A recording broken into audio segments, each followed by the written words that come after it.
안녕하세요, 호두엄마입니다. 오늘도 역시나 키핑장에 있어요. 집에 다육이를 하나도 없이 키핑장에 몽땅 데려다 놓았기 때문에 제가 이렇게 영상을 촬영할 수 있는 장소는 오직 키핑장 뿐입니다. 집에도 있었으면 정말 좋았을 텐데 제가 겨울을 감당할 수가 없어요. 그리고 다육이들을 자꾸 움직여주면 이 다육이들이 화분 속에서 뿌리가 흔들리기 때문에 이 흔들리는 뿌리를 어떻게 할 수가 없어서 다육이들이 계속 이제 이 아이들은 한 자리에 뿌리를 받고 있어야 되는 아이들이기 때문에 자꾸 흔들리고 또 적응하는 시간을 가져야 되고 이런 것 때문에 아예 움직이지 않으려고 키핑장으로 와서 이렇게 있는 거거든요. 그런데 가을이 깊어가면 깊어갈수록 집에도 다육이가 있었으면 좋겠다라고 생각을 합니다. 어제는 저 뒤에 국민 자리에 제가 새 둥지를 틀고 거기에서 요즘 분갈이도 하고 이러면서 지내고 있는데 어제는 여기에서 영상을 찍었고요. 오늘은 여기에서 영상을 찍고 있습니다. 여러분들 오늘도 변함없이 여러분들을 사랑하는 무언가를 해주셨나요? 나를 누가 안아주지 않는다면 나 스스로 나를 품에 안듯이 그렇게 양팔짱을 껴서 내 팔을 잡아주시고 오늘도 수고했다, 참 예쁘다, 아 그래 참 대단하다 이렇게 칭찬을 해주면 그 말의 힘 때문이라도 용기를 얻는다라고 합니다. 우리가 하는 말이 우리 뇌가 다 알아듣고 그 작용 기전을 바꾼다라고 해요. 우리 사람은요, 부정적인 말에 더 익숙하고 더 가깝고 빠르다고 합니다. 그래서 우리의 대뇌에서 항상 부정적인 말을 들으면 더 빨리빨리 더 많이 듣고 좀 뭐랄까요, 좀 부정적인 말에 반응이 빠르다고 합니다. 그런데 긍정적인 말을 하면 할수록 그런 것들이 이제 사라져서 더 좋은 행복 호르몬이나 이런 것들이 나올 수 있다고 해요. 그러니까 여러분들 어렵고 힘든 상황이라도 힘들어 죽겠다 이 말보다는 아이고 힘들어 살겠네 라고 말을 하는 게 좋지 않을까 하고 생각을 해봅니다. 지금 다육이들 가을이라고 이 아이들이 점점 예뻐지고 있어요. 그래서 오늘도 제 다육이들의 눈을 못 떼는 시간을 가졌는데요. 여기 보이는 건 오복분이고 오복분에 앉혀져 있는 아이는 첼로예요. 그닥 유명한 다육이는 아니지만 이렇게 빨간 색감을 내고 있는 걸 보니까 너무 예쁘더라고요. 여기서 화면 안에서 잡히는데 아이가 너무 예뻐 보이는 거예요. 그래서 여러분들께 첼로가 이렇게 물이 들어요 하고 보여주는 거예요. 어떤가요? 예쁜가요? 이 아이는요, 그 국민다육이 실버스타 있죠. 그 아이처럼 이렇게 입 끝에 가시가 뾰족하게 나온 게 특징이거든요. 그런데 제가 움직이면서 가시들을 어떻게 했는지 멀쩡한 가시도 있고 멀쩡하지 않은 손톱도 있네요. 그렇지만 이렇게 멀리서 이렇게 봤을 때는 가시는 안 보이잖아요. 그러니까 되게 예뻐 보입니다. 그리고 가을이라고 물들고 있는 샬롯, 얘 화이트 샴페인인가?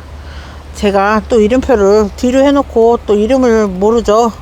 이러면 안 되는데요. 얘는 화이트 샴페인인데 붉은색으로 물이 드네요. 와, 근데 화이트 샴페인 그리고 백야, 샬롯 이 아이들은 분간하기 조금 어려운 것 같아요. 더군다나 이렇게 초록등이가 되어 있을 때는 더 분간하기가 어렵습니다. 지금 보세요. 이 아이 화이트 샴페인입니다. 화이트 샴페인. 그런데요, 여기 뒤에 있는 이 아이는 약간 둥글둥글한 모습이 보이죠. 이 아이는 샬롯입니다. 가을 겨울이 되면 주황빛으로 물이 들어가는데요, 이 아이가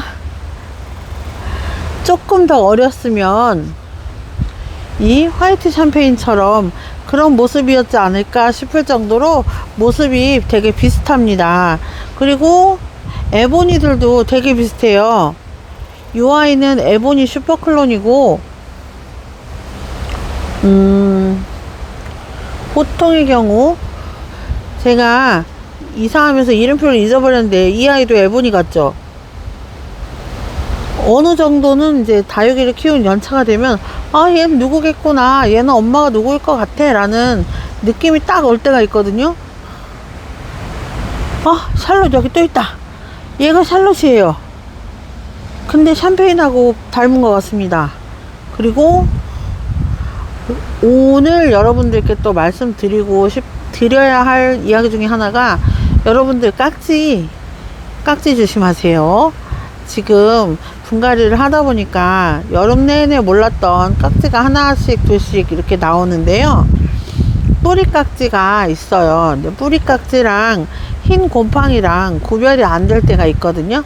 그런데 뿌리 속에 있는 깍지벌레도 그 하얀 부분을 만져봤을 때 그 밀가루를 반죽해 놓은 것 마냥 끈적끈적하다고 합니다. 저는 늘 장갑을 끼고 분갈이를 해서 잘 구별을 못 하는데, 직접 만져보신 분께서 말씀해 주시기를 그 흙 속에 있는 깍지도 만지면 끈적끈적하대요. 그거 아니면 흰 가루처럼 되어 있는 거는 곰팡이라고 하는데, 그 곰팡이도 있으면 역시나 다육이를 해치는 역할을 해요. 뿌리가 결국은 썩거든요. 그래서 저 같은 경우는 분갈이를 하게 되면, 어지간하면 다육이 창들 같은 경우는 굵은 뿌리는 웬만하면 제거를 하고 뿌리를 이제 거의 안 남기려고 노력을 합니다. 그런데 이제 남겨야 할 경우에는 어쩔 수 없이 남기지만, 그렇지 않을 경우에는 시간이 걸리더라도 다육이를 좀 오래 뿌리가 내리는 경우가 있어요. 오래 걸리는 애들이. 그런데 그렇다 하더라도 좀 뿌리를 새로 받아서 키우는 걸 저는 좋아합니다. 왜냐하면 그렇게 키우는 게 더 건강하니까 저는 그렇게 하는 걸 좋아해요. 왜냐하면 다육이들이 뿌리가 건강하지 않으면 이렇게 예쁜 색감을 계속 볼 수가 없어요. 그래서 다육이들을 웬만하면 어지간하면 예쁜 모습을 가지게 하고, 색깔이 금방 들지 않다 하더라도 뿌리를 자르고 다육이를 뿌리를 새로 내리는 거를 이제 합니다. 어떤 거 종류를 하냐면, 너무 목대가 오래된 경우에 그렇게 합니다. 그리고 그렇다고 해도 뿌리를 길게 남기지는 않습니다. 사실 다육이 작년에 흙깍지가 정말 유행을 했고, 또 다른 농장에서 이렇게 간간히 유튜브를 보잖아요. 그러니까 깍지벌레가 있는 경우가 많더라고요. 그래서 요즘 분갈이 하면서, 그리고 여러분들 하엽 정리하면서 깍지벌레 있는지 잘 확인하시기를 바랄게요. 깍지가 있었다가 깍지가 이제 다른 데로 옮겨 갔거나, 아니면 깍지가 뭐 어떤 이유로든 죽었다 이러면은 그 깍지가 파먹은 자리를 따라 균들이 이동을 해요. 그래서 그 균 따라서 벌레들이 파먹은 그 자리를 통해서 균이 침입해서 무르거나 이런 경우가 있어요. 그래서 그러면 이제 오늘 봤을 때 이렇게 멀쩡한 다육인데, 내일 아침에 와보면 아이가 폭삭 주저앉아 있습니다. 우리가 겉모습만 보고는 사람을 판단할 수 없는 것처럼 다육이도 마찬가지예요.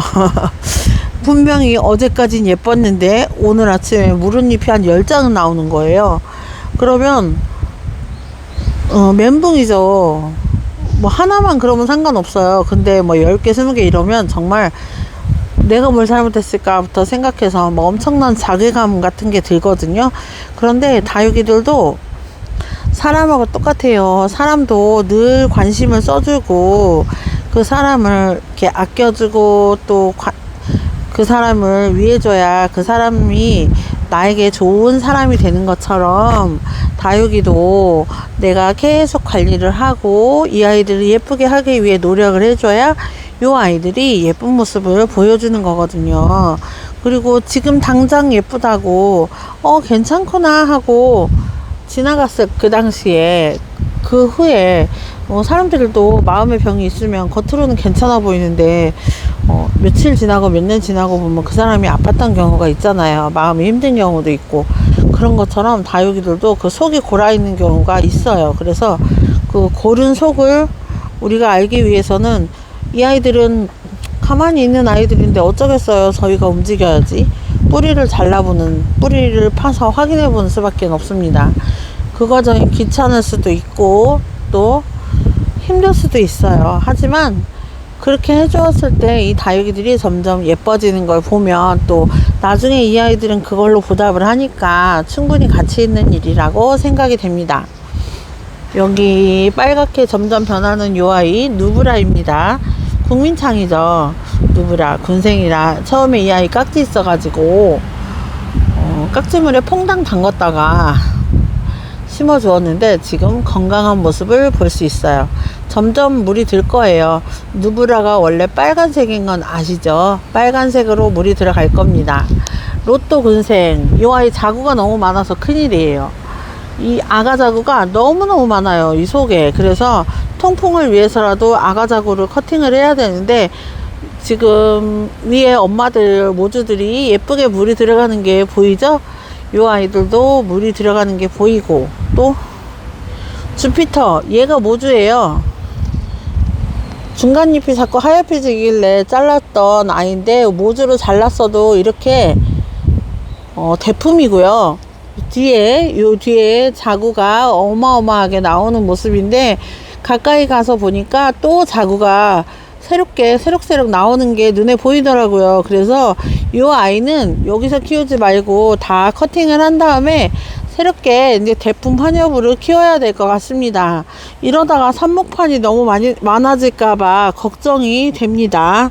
지금 삽목판 2개 가지고 있는데요. 살짝 모자라는 느낌이 나요. 그런데 어떻게 해야 될지 고민이네요. 그렇다고 제가 뭐 유명한 명품이 있겠어요. 뭐 뛰어나게 다육이를 남들보다 아주 뛰어나게 잘 키우는 건 또 아니라서 팔아먹을 만한 애들이 없고, 그래서 이 더 늘리지 않게 하려면 어떻게 하는 것이 지혜로운 것인가 라는 고민에 빠지곤 합니다. 지금 보니까요, 요 아이 곰마리한데 며칠 만에 이렇게 큰 것 같아요. 이 아이도 큰 화분에 다시 옮겨줘야 할 것 같습니다. 이렇게 얼굴 수영이 바르고 예쁜 아이들 있잖아요. 이런 아이들은 큰 화분에 앉혀서 심어주면 예쁠 것 같습니다. 지금 옆에 있는 이 아이는 SP인데요. 마리아나 에보니과 같아요. 그런데 이게 타원형 분에 있었어요. 그래서 너무 안 어울려서 제가 이 화분에 앉혀주었고, 전에 키핑 이웃님께서 주신 먼디입니다. 원종 먼디 같아요. 그래서 먼디 1세대 아이 같아서 이렇게 키워서 뿌리 잡으면 또 예쁘게 키워보려고요. 그런데 이상하게 생각외로 색깔이 빠지는 아이가 지금 보니까 발견을 했습니다. 저는 영상을 찍으면서 이런 다육이에 대한 정보를 제가 파악을 하는 것 같아요. 이 아이 나이키라는 애인데요. 분명히 데려올 때 찐보라색, 이런 흑장미, 속립장 정도 되는 색깔을 가졌거든요. 근데 지금 며칠 새에 이렇게 물이 빠진 모습이 보이네요. 이 아이가 어떻게 된 걸까요? 물이 들어야 되는데 빠지고 있으니까 신기합니다. 요거는 핑크다나. 왜 핑크인지 알 것 같습니다. 꼭지점이 핑크색이네요. 그리고 랑콤도 예쁘죠. 이 아이가 여름 내에 이렇게 푹 좀 퍼진 느낌이었다가 지금 이렇게 올라붙고 있어요. 그리고 가인 제가 특별히 예뻐하는 애예요. 크면 예쁠 것 같아요. 그리고 때도 없이 꽃대를 올리는 이 루돌프, 참 얘가 아직 어려서 그런 것 같습니다. 가을에 꽃대를 올리네요. 그리고 키스키스, 공항 웰비우스, 여기 낑겨있는 이 아이는 곰마리거든요. 받았으니까 식재해야겠습니다. 자꾸 국미 자리에 있다 보니까 잊어버려요. 그래서 이 아이 식재 내일은 해줘야 될 것 같습니다. 그리고 이 아이는 환엽 앙코르, 예쁘죠. 지금 화분에 꽉 차서 지금은 맞는 모습인데 내년 봄이 되면 아마 꽉 차지 않을까 싶습니다. 그래서 오늘은 여기까지 여러분들께 알려드리도록 하겠습니다. 우리 오리 부인이 창을 품고 있는데 분갈이를 하려고 봤더니 올해 심은 거더라고요. 그래서 내년까지는 두고 보려고요. 그래서 저는 오늘도 캠핑장에서 다육이들을 보면서 즐거운 시간을 가졌고요. 또 이렇게 옮겨가면서 제 신발들 어떻게 있을까 궁금하시지 않나요? 제 신발들 이렇게 잘 있습니다. 이 신발도 사실 분갈이 해줘야 돼요. 미니멈이 지금 꽃이 폈다가 지금 오므렸어요. 채종을 한번 해볼까 하는 생각도 잠깐은 들었는데요. 파종하는 거 쉬운 일은 아닌 것 같습니다. 그리고 오늘은 저 뒤에 허니핑크와 요 앞에 화사 분갈이를 해주었습니다. 여러분, 오늘도 호두 엄마는 행복한 다육 생활을 했고 또 밖에 나와 있어서 또 즐거운 일들을 많이 했던 것 같아요. 여러분들도 오늘 하루 즐거우셨길 바라고 호두 엄마 영상은 오늘은 여기서 마치겠습니다. 여러분 감사합니다. 안녕히 계세요.